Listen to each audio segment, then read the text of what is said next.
One late night, just before midnight on February 17, 2022, Mr. Rithasak returned home after a trip out of town for business. He was surprised to find his youngest son, Bona, squatting on the porch as if he had been waiting for him to arrive. Bona hurried over and whispered something shocking. His stepmother, Vachika, had been upstairs in Chen's room for over an hour, and there were strange, suspicious noises coming from inside. But that wasn't even the most shocking part. Bona then pulled out his phone and showed his father a post from Vachika's social media account. It was a "Hello and welcome to our channel. Today, we're diving back into some of the most chilling real-life events from around the world. This time, our story takes us to the town of Phon Savan, Laos, a place full of mysteries and untold stories that rarely make it beyond local borders. These cases are often hidden behind language barriers, yet they're fascinating, shocking, and well worth uncovering. So, what's the full story behind today's case? Let's dig in and find out.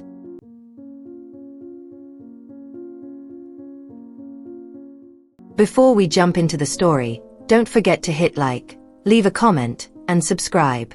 Share this story with your friends. It's one you won't want to miss. So, here's how it goes. There was a man named Rithasak, born in 1959, who ran a successful business in rice and cooking oil. Known as one of the community leaders in his area, he was deeply involved in supporting small and medium enterprises. Rithasak and his wife, Ferry, had a shared love for traveling, both for leisure and business. They got married in 1989 and built a happy life together. By their 10th wedding anniversary, they decided to adopt a child from an orphanage, a decision that brought 5-year-old Chin into their family. Their lives felt complete, and in a twist of fate, the couple found themselves expecting a child of their own. In 2001, at the age of 42, Ferry gave birth to their son, Bona, bringing even more joy to their family. However, with this new addition came subtle changes. Rithasak's affection naturally shifted toward Bona, which left Chin feeling sidelined.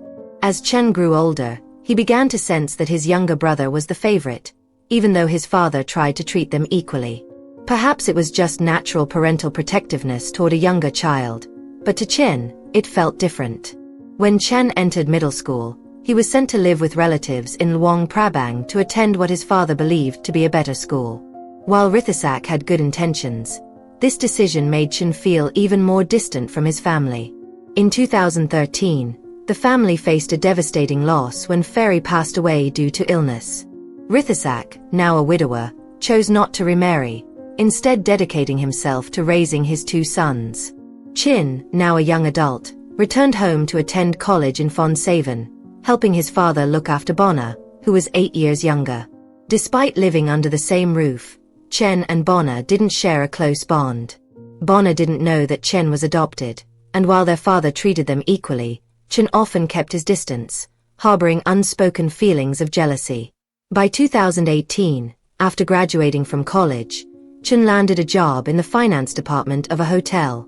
He decided to move out and rent a small house close to his workplace. Though his father had gifted him a car so he could visit home regularly, Chen often made excuses. "The traffic's bad, and I'm too tired after work," he'd say.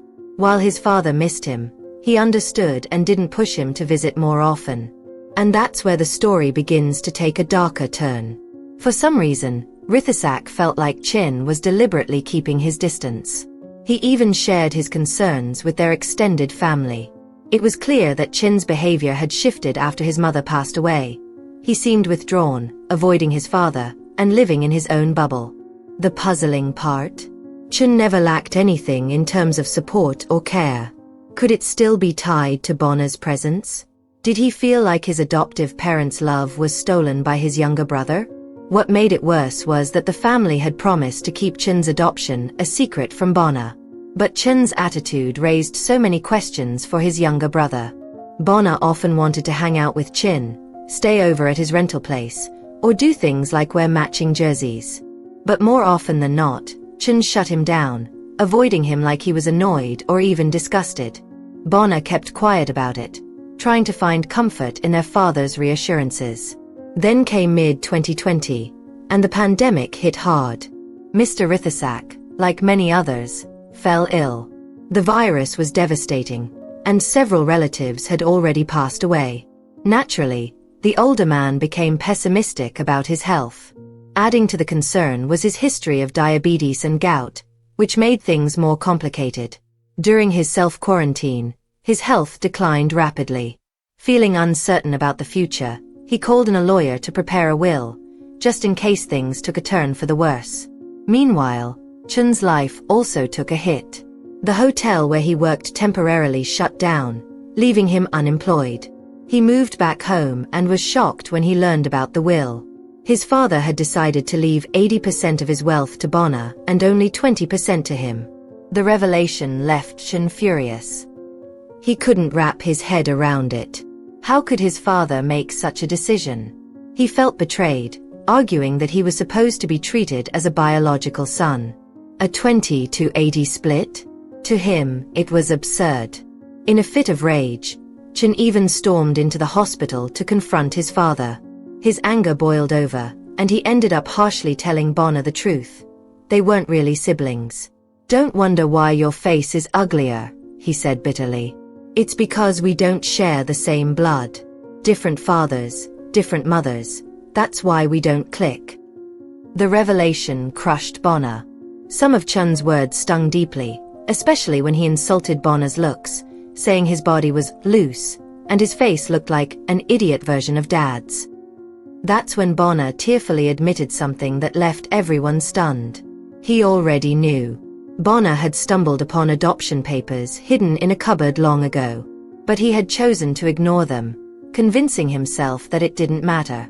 To Bonner, Chen was still his big brother, someone he admired for his hard work and independence. He loved him regardless of their different origins. But now, with Chun's anger exploding, things were spiraling out of control.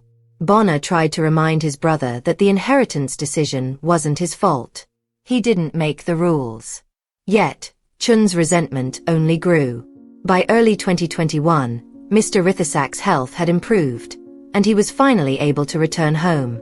Despite Chun's distant and arrogant attitude, Rithasak remained a father through and through, offering meals, checking in on him, and even continuing to give him a monthly allowance since Chen was still unemployed.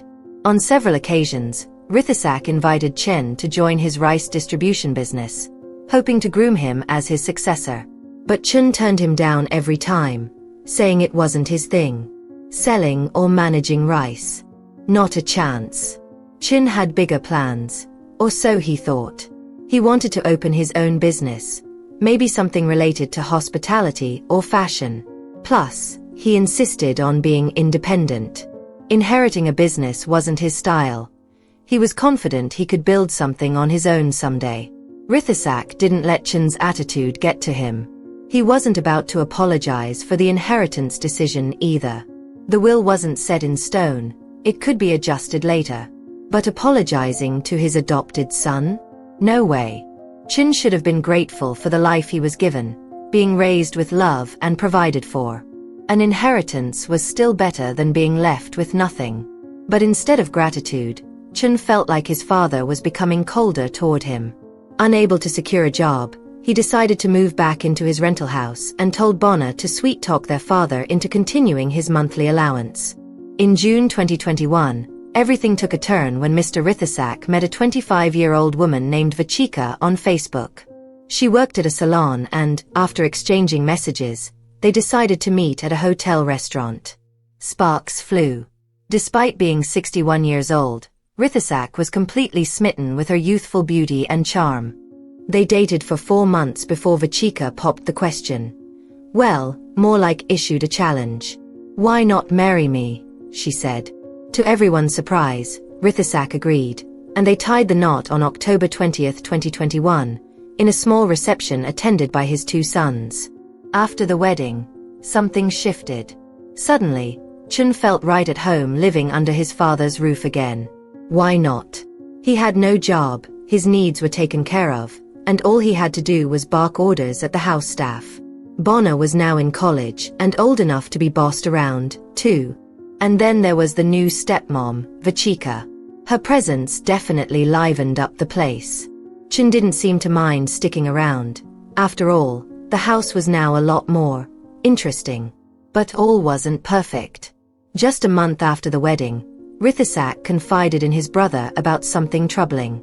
While Vachika was beautiful and affectionate, always flirting, cuddling, and kissing, things never quite progressed beyond that.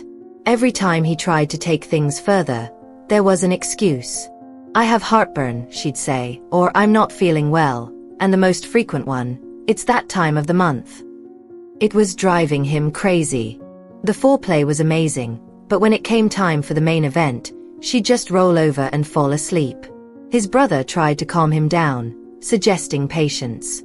"Give it time," he said. "Maybe she's just nervous." Newlyweds go through stages. But the reality was far from what Mr. Rithisak hoped.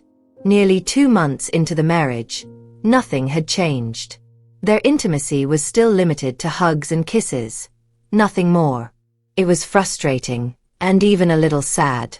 By January 2022, Bona finally brought her suspicions to her father. She believed something inappropriate was going on between Chen and their stepmother Vachika. She mentioned a few incidents that raised red flags. For instance, she once saw Vachika leaving Chen's room with wet hair in the afternoon. Another time, they came home together from an unknown outing. And the most shocking, she caught them whispering in the living room, with Vachika's hand dangerously close to Chen's pants. When Mr. Rithisak confronted his wife, Vachika denied everything with a series of excuses. She claimed the downstairs shower wasn't working, so she used Chen's. The outing? She said Chen was just helping her shop for clothes. And the living room incident? According to her, they were only discussing movies, and Bona must have misunderstood what she saw. Instead of calming things down, Vachika became defensive and lashed out at Bona, insulting her as fat and snarky. Bona, feeling disheartened, decided to stay quiet rather than risk further accusations of being a troublemaker. Then came the night of February 17, 2022. Rithisak had just returned from a business trip when he noticed Bona squatting on the porch, clearly waiting for him.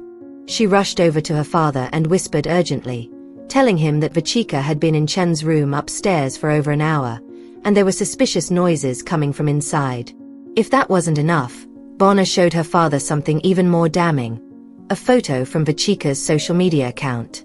The picture showed Vachika hugging Chen intimately, and it had been posted months before she even met Rithisak. It was becoming clear that their relationship went far deeper than anyone had imagined. This revelation left Rithisak stunned. How had so much happened under his nose in just 4 months of marriage? Furious, he stormed upstairs to Chen's room, which was locked from the inside. He banged on the door repeatedly, the noise echoing through the house. Eventually, Chen opened the door, looking completely unfazed. "What's the problem?" he asked innocently, trying to block his father from entering. But Bona pushed her brother aside, allowing their father to barge in. The room appeared empty at first, no sign of Vachika. But Rithisak searched thoroughly. He looked under the bed and in every corner until he opened the wardrobe. There she was, crouched in fear, wearing nothing but a transparent nightgown. Vachika burst into tears, but Rithisak's fury was unstoppable. He grabbed his shoe and struck her on the head. Without another word, he stormed out of the room, taking Bona with him. "Go to bed," he told his youngest son firmly. "Tomorrow, I'll end this marriage." Bona, still shaken, reluctantly went to her room. It took hours for him to calm down enough to fall asleep, his mind racing with the events of the night. Around 3 a.m. on February 18, 2022, Bona was jolted awake by the sound of gunshots echoing through the house. Her heart raced, and fear paralyzed her as she tried to make sense of what was happening. Thinking it might be burglars, she locked herself in the closet, too terrified to step out. Minutes later, she heard a hysterical scream. It was Vachika. Then came her father's voice, shouting her name. "Bona! Bona! Come here, my child." Gathering her courage, the 19-year-old slowly stepped out of her room. The sight that greeted her left her frozen. Her father stood in the dining room, gripping a gun in his hands. Vachika was crouched on the floor beside him, sobbing uncontrollably. And there, not far away, lay Chin's lifeless body, sprawled on the ground. Mr. Rithasak turned to Bonner and ordered her to call the police and an ambulance. Help arrived about an hour later, but it was too late for Chin. At just 27 years old, he had passed away. Meanwhile, the police detained Mr. Rithasak, who now had to answer for his actions. What led to this tragic night? It turned out that Mr. Rithasak had been boiling with anger since discovering his wife in Chen's room earlier that evening. Vachika had admitted to being in the room, but Rithasak tried to shield Bonner from the ugly details, urging her to go back to sleep. But his fury couldn't be contained. He retrieved a gun, which he had legally owned since 2011 but had never used before. The weapon had been hidden away, especially after stricter regulations in 2013 prohibited civilians from owning firearms. The confrontation escalated in the dining room, where Rithasak demanded the truth from his wife and adopted son. Under pressure, they confessed, not only to their affair but also to the fact that their relationship had been ongoing for years. Vachika revealed that she and Chen had been together since 2018. The confession didn't end there. Chun had come up with a plan in 2021 to have Vachika marry his father. The goal: manipulate the family's will. Chin had wanted his father to change it so that he, the adopted son, would inherit at least 50% of the assets. The idea was for Vachika to secure 20%, leaving Bonner, the youngest and biological child, with only 30%. The plan banked on the assumption that Mr. Rithasak's poor health meant he wouldn't live much longer. Hearing all of this, Rithasak's rage boiled over. In the heat of the moment, he fired 6 bullets, ending Chin's life on the spot. The fallout from that night would change their lives forever, leaving a family broken and a tragic tale etched into the memories of everyone who heard it.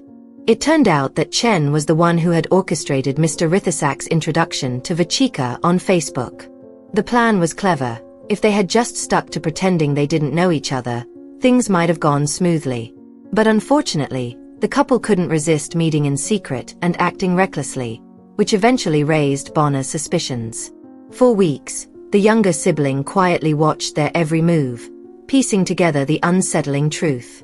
According to Mr. Rithasak's lawyer, his client had been questioning why Vachika always avoided intimacy. Over 3 months of marriage, she had consistently refused to share a bed with him, often making excuses that only added to his frustrations. Her comments about his wealth and assets also didn't sit well with him. Everything clicked when Bonner shared incriminating photos, revealing that Vachika had been Chin's girlfriend all along. It all made sense. The lies, the avoidance, the betrayal. By then, Mr. Rithasak had reached his breaking point. He was already fed up with Chin's behavior, acting entitled, being lazy, throwing tantrums, and even insulting Bonner's appearance, the biological child who had never received as much as her adopted brother. Despite receiving a higher monthly allowance and being showered with expensive gifts like cars, Chin was ungrateful and demanding. He often pressured Bonner to ask their father for more money, even though he already got more than his fair share. The courtroom drama reached its climax on August 19, 2022, at the Fonsaven Regional High Court. The judge found Mr. Rithasak guilty of intentionally taking Chin's life and violating firearm regulations. At 62 years old, he was sentenced to life imprisonment. However, due to his age and declining health, the sentence was reduced to mandatory reporting and a travel ban, confining him to the city. As for Vachika, she wasn't spared either. She received a 14-month prison sentence for fraud and criminal conspiracy. But thanks to her resources, she posted bail and avoided jail time. However, the fallout didn't end there. Mr. Rithasak promptly divorced her, ensuring she received no part of his inheritance. What lessons can we learn from this story?